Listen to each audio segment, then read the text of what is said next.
సాయంత్రంలో రెండు రాష్ట్రాల ఎమ్మెల్సీ ఎన్నికల ప్రచారం ముగియనుంది. చివరి రోజు కావడంతో పోటాపోటీ ప్రచారాలు చేస్తున్నారు. గెలుపే లక్ష్యంగా ప్రధాన పార్టీల వ్యూహాలు రచిస్తున్నాయి.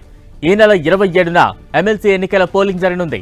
మార్చి 3న ఎన్నికల ఫలితాలు వెలువడనున్నాయి. పోలింగ్ కు ఈసీ ఏర్పాట్లు పూర్తి చేసింది. తెలంగాణలో 2 టీచర్, ఓ పట్టభద్రుల స్థానాలకు ఎన్నికలు జరగనుండగా ఏపీలో 2 పట్టభద్రులు, 1 టీచర్ స్థానాలకు ఎన్నికలు జరుగుతాయి.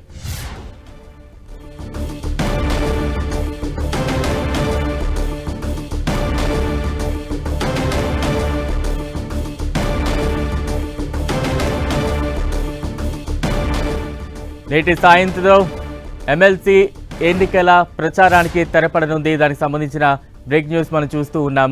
సాయంత్రంతో ఎమ్మెల్సీ ఎన్నికల ప్రచారం గడువు ముగియనుంది. చివరి రోజు కావడంతో పోటాపోటీ ప్రచారాలు నిర్వహిస్తూ ఉన్నారు.